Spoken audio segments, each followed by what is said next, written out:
وبرکاتہ۔ بڑے الصلاۃ والسلام علیک یا رسول اللہ وعلی آلک واصحابک یا حبیب اللہ۔ الصلاۃ والسلام علیک یا نبی اللہ وعلی آلک واصحابک یا نور اللہ صلی اللہ تعالی علیہ وسلم۔ ماشاءاللہ بڑے اچھے انداز میں آپ مولانا یونس صاحب سے تذکرہ اہل بیت سماعت کر رہے تھے۔ میں بس حصول برکت کے لیے آ گیا، زیادہ وقت انہی کو دینا چاہیے تھا، لیکن چونکہ مجھے بھی بولنے کا موقع دیا گیا تو انہوں نے اپنے عنوان کو سمیٹ لیا۔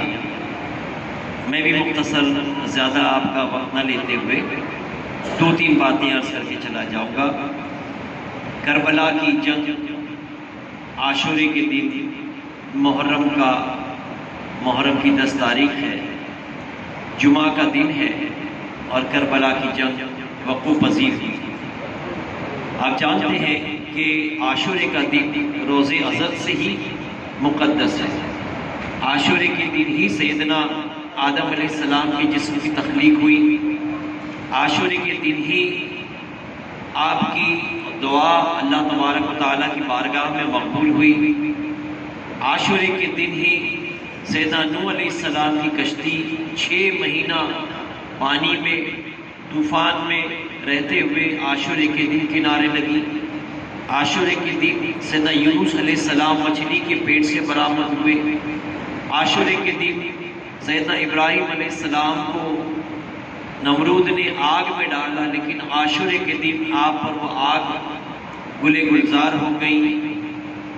عاشورے کے دن ہی سیدنا موسیٰ علیہ نبینا علیہ السلام تسلیم فرعون مردود کے ظلم سے آزاد ہوئے، اور عاشورے کے دن ہی دنیا میں قیامت آئے گی، جمعہ کا دن ہوگا، اس وقت کوئی اللہ کہنے والا دنیا میں نہیں ہوگا، اسی دن قیامت برپا ہونے والی ہے۔ تو عاشورے کا دن تو روزے اول سے مقدس ہے، اور اتفاق سے کہ کربلا کی جنگ بھی عاشورے کے دن ہی وقوع پذیر ہوئی۔ کربلا کی جنگ جن وقتوں میں ہوئی ہے، دونوں خیموں میں اذانیں ہو رہی تھی، دونوں خیموں میں نمازیں ہو رہی تھی، وہاں بھی جماعت سے نماز ادا کی جا رہی تھی، یہاں بھی جماعت سے نماز ادا کی جا رہی تھی۔ یہ جو جنگ تھی کفر اور شرک کی نہیں، کفر اور اسلام کی نہیں تھی، یہ جنگ تھی حق اور باطل کی، جس میں بظاہر تو امام علی مقام علی جدہ علیہ السلام نے اپنی گردن کٹا دی۔ بظاہر تو یہ سمجھ میں آیا لوگوں کے کہ یزید جیت گیا اور امام حسین شہید ہو کر کے آپ ہار گئے، لیکن عقل یہ کہتی ہے اور محبت یہ کہتی ہے کہ امام علی مقام علی جدہ علیہ السلام نے اپنی گردن یزید پلید کے حوالے کر دی، لیکن اپنے نانا کی شریعت کو پامال ہونے نہیں دیا۔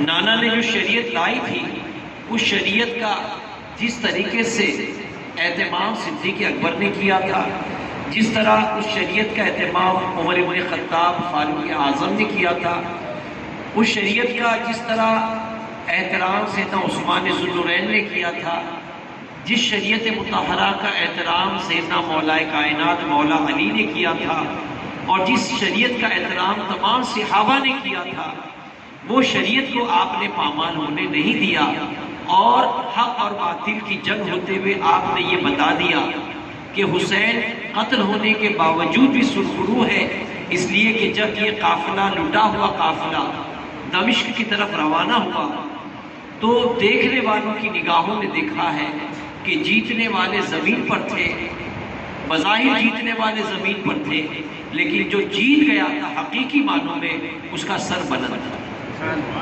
اس کا سر سب سے بلند تھا۔ بہرحال یہ جنگ حق اور باطل کی جنگ تھی، اور امام علی مقام علی جدہ علیہ السلام نے اپنے سر کو دے کر کے نانا کی شریعت کا پاسداری کی، بچا لیا۔ اب اس کے بعد حالات کے سینیرو ایسا ہے کہ یزید پلید دراصل امام سیدنا امیر معاویہ رضی اللہ تعالیٰ عنہ 20 سال تک ایک جگہ گورنر بنائے گئے تھے۔ اب ایک شخص 20 سال تک کہیں کا گورنر ہو تو اس کا بیٹا شہزادے سے کم تو نہیں ہوگا، ان کا بیٹا شہزادے سے تو کم نہیں ہوگا۔ اور جب کوئی حکومت کرتا ہے تو حکومت کرنے والے کے پیچھے چاپلوسوں کی ایک جماعت ہوتی ہے۔ تو سیدنا امیر معاویہ رضی اللہ تعالیٰ صحابی رسول ہے، یہ ان کی بڑی عظیم ہستی ہے، کئی نسبتیں آپ سے جڑی ہوئی۔ آپ حضور کی بیوی جو ہماری ماں ہے ام حبیبہ، یہ ان کے بھائی ہیں، اس نسبت سے صالح بہنوئی کا رشتہ بھی ہوتا ہے حضور سے، سیدنا امیر معاویہ رضی اللہ تعالیٰ۔ اسی لیے سیدنا امیر معاویہ رضی اللہ تعالیٰ کو امت کا ماموں کہتے ہیں کہ وہ ام حبیبہ کے بھائی ہیں، ام المومنین کے بھائی ہیں، تو اس نسبت سے آپ امت کے ماموں کہلاتے ہیں۔ کون؟ سیدنا امیر معاویہ رضی اللہ عنہ۔ ایک تو یہ نسبت ہے کہ آپ حضور کی زوجہ کے بھائی ہیں، دوسری نسبت یہ کہ آپ کاتب وحی ہیں۔ جب اللہ کا کلام رسول اعظم پر نازل ہوتا تو آقا کریم پر ایک وجدانی کیفیت آ جاتی، آپ جھومنے لگتے، اور جب وحی کا سلسلہ کچھ لمحے کے لیے رک جاتا پھر نبی کریم اس آیت مبارکہ کی تلاوت کرتے، تو قریب رہنے والے جو پڑھے لکھے صحابہ تھے ان میں سیدنا امیر معاویہ رضی اللہ تعالیٰ کا شمار تھا۔ تو جو قریب رہنے والے صحابی پڑھے لکھے ہوتے وہ ان آیتوں کو فوراً لکھ لیتے، کچھ صحابہ دل میں لکھ لیتے، کچھ صحابہ درختوں کے پتوں پر لکھتے، کچھ صحابہ لکڑی کے تختوں پر لکھتے، کچھ صحابہ چمڑے پہ سوکھے چمڑے پر آیت کریمہ لکھ دیتے۔ اس طرح قرآن مجید جب جمع ہوتا رہا تو وہ قرآن مجید کو جمع کرنے والوں کی ذات میں سیدنا امیر معاویہ رضی اللہ تعالیٰ عنہ کا اہم رول ہے، اسی لیے آپ کو کاتبان وحی میں شمار کیا جاتا ہے، کاتبان وحی ہے۔ تو یہ نسبت بڑی عظیم نسبت ہے، یہ نسبت بہت بڑی نسبت ہے کہ قرآن جس نے پہلے لکھا وہ ذات سیدنا امیر معاویہ رضی اللہ تعالیٰ عنہ کی ہے۔ تو سیدنا امیر معاویہ رضی اللہ تعالیٰ عنہ جب گورنر بنا کے بھیجے گئے تھے تو جب تک کہ سیدنا فاروق اعظم گورنری پر تھے، آپ امیر المومنین تھے، تو آپ کہیں کسی کو گورنر بنا کر بھیجتے تو پہلے ایگریمنٹ کرواتے کہ دیکھو تم گورنر بن کے جا تو رہے ہو، خبردار یہ قانون پہ عمل کرنا۔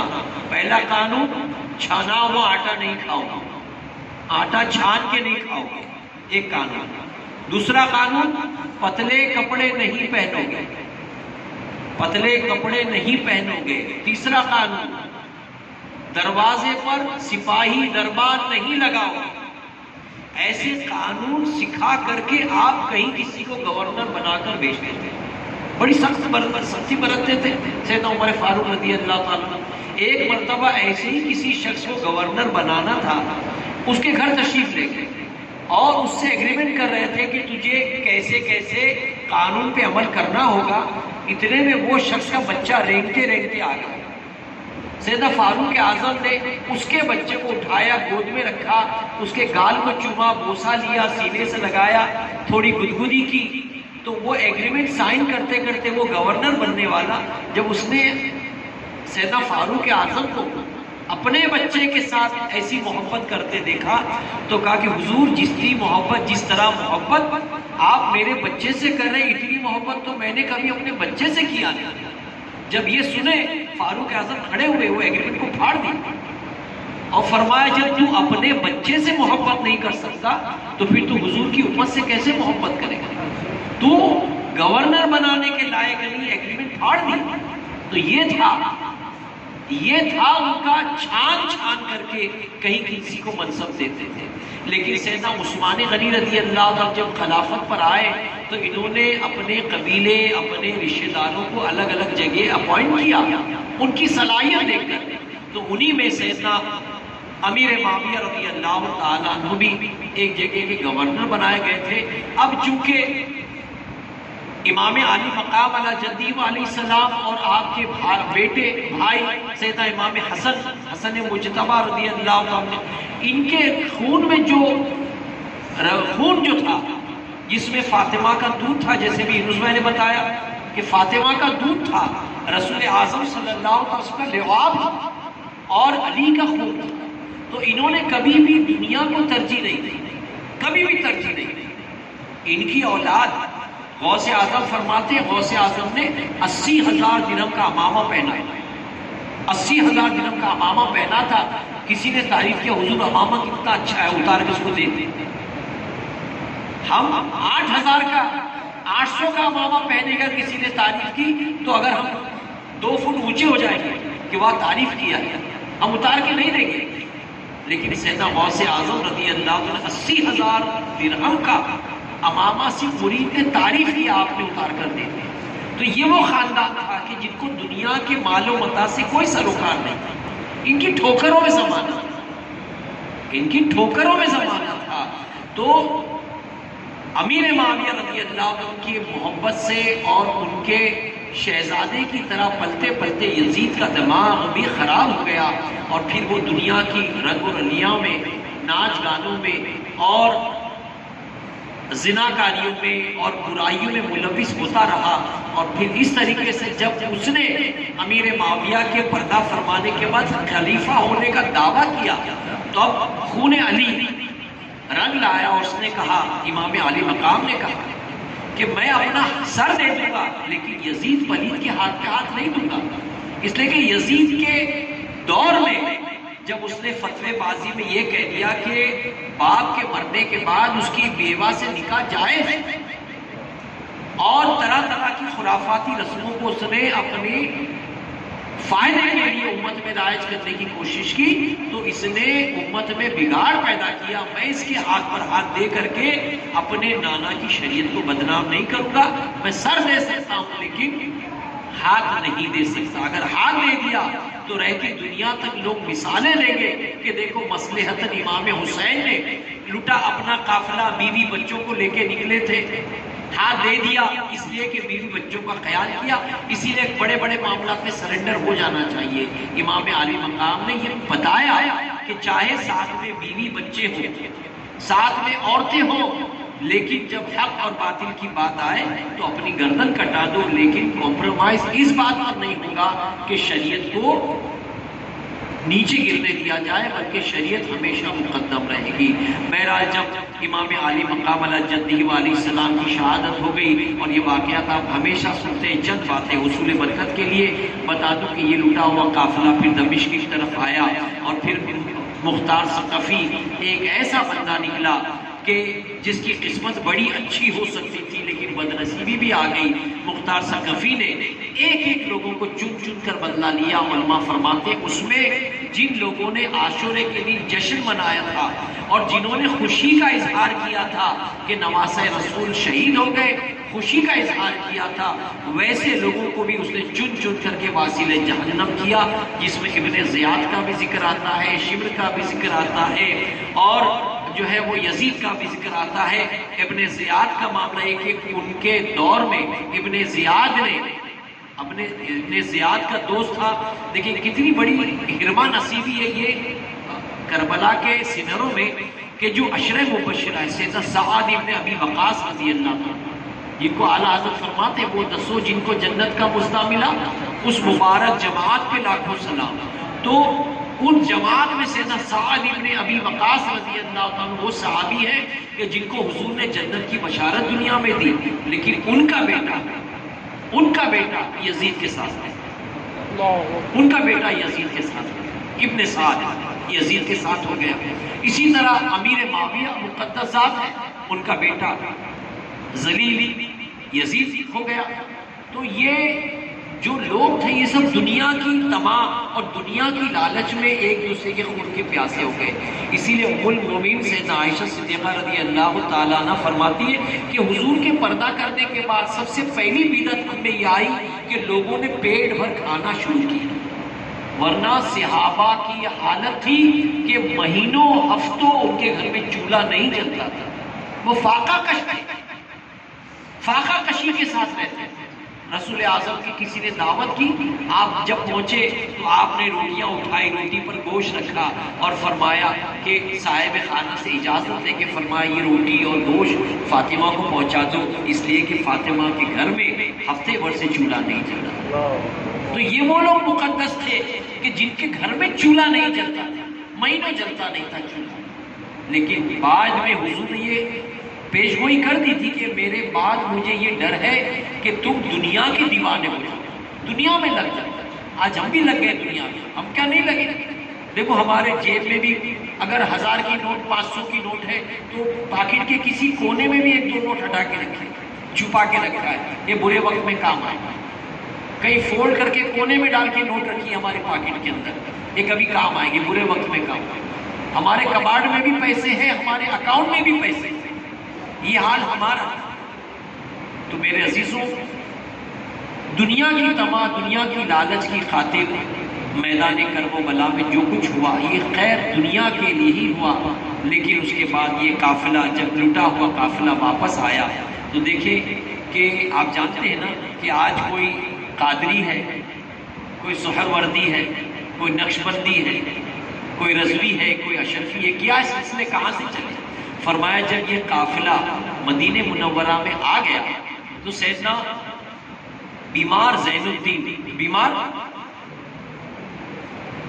سیدنا امام علی مقام کے فرزند، سیدنا امام علی مقام کے فرزند زین العابدین یہ بیمار تھے، اس لیے میدان کربلا میں آپ نے ہتھیار نہیں اٹھائے، اور امام زین العابدین جب مدینے آئے تو مدینے کے دور آپ نے ایک جھوپڑی بنا لی اور وہیں پر رہنے لگے۔ ابھی بھی لوگ جاتے ہیں، ان کے نشان آج بھی ملتے ہیں، وہاں رہنے لگے۔ اب معاملہ یہ ہو کہ حج کا جب زمانہ آتا تو ساری دنیا سے جب پبلک آتی تو مروان کے پاس نہیں جاتے، اس وقت کے گورنر کے پاس نہیں جاتے، سب سیدنا زین العابدین سے ملنے آتے، تو سیدنا زین العابدین سے ملاقات کرتے تھے کہ اس لیے کہ نبی کا نواسہ اب دنیا میں ایک ہی بچہ ہے، تو لوگ ان کے پاس جاتے تھے، گورنر کے پاس نہیں جاتے، تو گورنر کو مرچی لگی، مروان کو مرچی لگی کہ لوگ آتے ہیں اور مجھ سے ملاقات نہیں کرتے، اور امام زین العابدین کے پاس جاتے، اس نے سپاہیوں کو بھیجا اور کہا کہ زین العابدین کو بلا لا۔ آپ نے فرمایا میں تو فقیرانہ زندگی گزارتا ہوں، مجھے کیا حاجت ہے محل میں آنے کی؟ اس نے سپاہیوں کو بھیجا اور کہا کہ ان کو پکڑ کر لے کر آؤ، زنجیر باندھ کر کے لے آؤ۔ یہ روایت میں تھوڑا زور بھی ہے، من گھڑت بھی ہے، لیکن آپ سن لیجئے۔ فرمایا گیا کہ سیدنا امام زین العابدین کو زنجیر میں باندھ کر جب مروان کے محل میں لایا گیا تو پھر مروان نے مذاقاً کہا کہ بادشاہوں کے محل میں آنے کے لیے تمہیں کہا گیا تم کیوں نہیں آئے؟ آپ نے فرمایا میں فقیرانہ زندگی گزار رہا ہوں، مجھے اس کی عادت نہیں ہے، حاجت نہیں ہے۔ تو اس نے تنزیہ چند جملے کہے اور کہا کہ نہیں آئے اسی لیے یہ حال ہے تمہارا۔ تو آپ نے صرف 3 مرتبہ اللہ اکبر اللہ اکبر اللہ اکبر کہا تو آپ کی بیڑی خود بخود ٹوٹ گئی، کمر کی بیڑی ٹوٹ گئی، پیر کی زنجیر ٹوٹ گئی۔ یہ دیکھ کر وہ زمین پر بیٹھ گئے۔ جو گورنر تھا تخت پر بیٹھ کر کے شاہی انداز میں مخاطب تھا، وہ اتر کر زمین پر بیٹھ گیا، اس کا زمین سے اٹھنا محال۔ تو آپ نے فرمایا کہ اگر آل رسول پر مصیبت آتی ہے تو یہ من جانب اللہ ہوتا، ہم صبر کرتے ہیں جو میدان کربلا میں کر لیا گیا، لیکن کبھی کبھی صبر نہیں بھی کرتے تو یہ ایسا دکھا دیتے، یہ حال دکھا دیتے۔ اسی کو اگر ہم جوڑے تو حضور غریب نواز آل نبی ہے نا، آل نبی ہے۔ جب آپ پر پانی بند کیا گیا تو سارا پانی اناس، اگر آپ دیکھیں کتنا بڑھ گیا، جا کر دیکھیں کتنا بڑا اناس آ گیا، وہ ایک کوزے میں آ گیا۔ جب اولاد کی اولاد اولاد کی اولاد اولاد کی اولاد اولاد کی اولاد معین الدین اشارہ کرے تو سارا پانی کوزے میں آ جائے تو کیا امام علی مقام اشارہ کرتے تو دجلہ کا پانی ہاتھ میں نہیں آ جاتا، آپ کے خیمے میں نہیں آ جاتا؟ لیکن یہ مشیت خداوندی تھی کہ آپ کی شہادت ہونی تھی، اس لیے کہ آپ کی شہادت مقدر تھی۔ شہادت ہوتے ہی آپ کے شولڈر پر 5 سٹار لگیں گے اور یہی 5 سٹار آپ کو نوجوانان جنت کے منصب پر پہنچا جاتا۔ سبحان اللہ۔ نوجوانان جنت کے منصب پر پہنچانے کے لیے یہی سٹار لگنے تھے جو میدان کربلا میں لگے اور جس کی بدولت اللہ تبارک و تعالیٰ نے آپ کو سرخرو کیا اور آپ نوجوانان جنت کے سردار رسول اعظم صلی اللہ علیہ وسلم کے فرمان کے مطابق ہوئے۔ میرے عزیزوں، سیدنا امام علی مقام علی جدہ علیہ السلام نے اس دین کی آبیاری کے لیے اپنی جان، اپنے بھائی، بھتیجے، اولاد، کئی لوگوں کو قربان کر کے یہ دین ہم تک پہنچایا۔ ہم کو اس دین کی قدر بہت کم، بہت کم۔ اگر یہ دین کی قدر ہم کو ہو جائے تو ہم بس اللہ کی پناہ ہمارا کیا حال ہوگا، لیکن ہم کو دین کی قدر نہیں ہے۔ آج ہمارا رہنا یہود و نصارہ کی طرح، کھانا پینا چلنا بولنا غیروں کی طرح ہو کر رہ گئے۔ آج ہمارے اندر سے اسلام جھلکتا ہی نہیں الا ماشاءاللہ۔ آج جتنے حالات ہو رہے ہیں ٹرین میں، ہریانہ میں، جہاں جو حالات ہو رہے ہیں، یہ صرف ہندوستان میں نہیں، تھرو ورلڈ میں چل رہا ہے۔ اس کی وجہ کیا ہے؟ اس کی سب سے بڑی وجہ کہ اسلام بڑی تیزی سے پھیل رہا ہے، بڑی تیزی سے پھیل رہا ہے۔ اب اس کو روکنے کے لیے لوگ بوکھلا گئے کہ اسلام کو کیسے روکیں۔ یہاں تو ہماری مسجد کے لاؤڈ اسپیکر بند کر دیے گئے، لیکن امریکہ جیسی کنٹری، آسٹریلیا، سویڈن، یہ کنٹری میں تو روڈ پر لوگ اذان دے رہے، نماز پڑھ رہے۔ دیکھو خبریں۔ تو اسلام بڑی تیزی سے پڑھے لکھے لوگوں میں پھیل رہا ہے۔ اب یہود و نصارہ بوکھلا گئے تو وہ ان کا وار جب نہیں چل رہا ہے، وہ لاکھوں کروڑوں خرچ کر کے بائبل بانٹ کر اپنا مذہب پھیلا کر تک آگے، لیکن ان کی مساجدیں، ان کی عبادت گاہیں خالی ہو کر رہ گئی، خالی ہو گئی۔ تو وہ بوکھلا گئے اور بوکھلا کر کے ایسے ہتھ کنڈے کر رہے ہیں۔ تو ہم اگر بے عمل ہو رہے ہیں تو اسلام تیزی سے پھیل رہا ہے، اور واقعی اگر ہم با عمل ہو جائیں تو اسلام کتنی تیزی سے پھیل رہا ہے اور کتنے اچھے سے پھیلے۔ ضرورت اس چیز کی ہے کہ ہم خود بھی باعمل ہو جائیں، شریعت مطہرہ کے پابند ہو جائیں۔ انشاءاللہ ہمارے کردار سے، ہمارے اخلاق سے، اور ساتھ میں سونے میں صبح کا ہمارا دین اگر ہم تک صلاحیت کر گیا تو انشاءاللہ ہم جب دین پیش کریں گے تو وہ دین ایسا ہوگا کہ ہم ہاتھوں ہاتھ لیں گے اور اسلام کے دامن سے وابستہ ہوتے رہیں گے۔ اللہ تبارک و تعالیٰ کہنے سننے سے زیادہ عمل کی توفیق عطا فرمائے۔ یہ لو جہاد وغیرہ یہ پروپیگنڈا کیوں کیا جائے؟ اس کی سب سے بڑی وجہ یہی ہے کہ اسلام بڑی تیزی سے پھیل رہا ہے، بڑی تیزی سے۔ لیکن پھر بھی میں اپنے نوجوانوں سے کہوں گا، لو جہاد پر دھیان نہ دیں۔ آپ اگر نکاح کرنا ہے تو اپنی قوم کی بچیوں سے ہی نکاح کرنا۔ یہ لوگوں کے دماغ میں خناس ڈال دیا گیا کہ غیر مسلم کو نکاح میں لانے سے ایک حج کا ثواب ملتا ہے اور ایسا ہوتا ہے ویسا ہوتا ہے۔ ایسا کچھ نہیں ہے۔ آج بھی ہمارا قانون یہ کہ جو پیدائشی مسلمان ہے وہ افضل ہے، جو بعد میں کنورٹ ہوا، ریورٹ ہوا، اس سے افضل وہی ہے جو پیدائشی مسلمان ہے، وہ افضل ہے۔ تو ہماری بچیوں سے ہی ہم نکاح کریں، اس لیے کہ دیکھیں اگر ہمارے پاس 10 شہزادے ہیں اور 10 شہزادی ہیں ہماری اسلامی، اور اگر ہمارے 10 شہزادوں میں سے 2 نے کسی اور مذہب کی لایا، 10 میں سے کوئی اور مذہب کی بچی آ گئی، تو یہاں جو ہماری 10 شہزادیاں، 10 بیٹیاں بچی ہیں، یہ اگر 8 تو کسی کے نکاح میں جائے گی، 2 بچ جائے گی، وہ کہاں جائے گی؟ ہماری یہ 2 بیٹیاں، 2 بہنیں کہاں جائے گی؟ کہاں جائے گی؟ ظاہر سی بات ہے کہ جب تم کسی اور کی بیٹی کو لے کر آؤ گے تو یہاں حال یہ ہو کہ ہماری بیٹیاں غیروں کے پاس چلی جائیں۔ تو اسلامی قانون یہ کہ کافر کو مسلمان کرنے سے افضل ہے کہ کسی مسلمان کو مرتد ہونے سے بچایا جائے۔ کافر کو مسلمان کرنے سے حد درجہ افضل یہ ہے کہ کسی مسلمان کو کافر ہونے، مرتد ہونے سے بچایا جائے۔ آج کوشش کریں کہ ہم اپنے جامع میں رہتے ہوئے شریعت مطہرہ کے ساتھ اپنے گھر والوں کو دین سکھانے کی کوشش کریں۔ اللہ تبارک و تعالیٰ کہنے سننے زیادہ عمل کی توفیق عطا فرمائے۔ میں بڑی معذرت چاہتا ہوں کہ میں بھی اچانک آ گیا اور آپ کا وقت زیادہ لے لیا، لیکن اللہ کے گھر میں بیٹھے ہیں، ہو سکتا ہے کہ ساری زندگی کی عبادت اللہ کی بارگاہ میں مقبول نہ ہو، یہ آدھا گھنٹہ ہماری اللہ کی بارگاہ میں مقبول ہو جائے۔ اللہ تبارک و تعالی ہمارا بیٹھنا قبول فرمائے اور مزید اس اجتماع کو خوب آباد کرنے کی ہمیں توفیق عطا فرمائے۔ وما علینا الا البلاغ۔ السلام علیکم ورحمۃ اللہ تعالی وبرکاتہ۔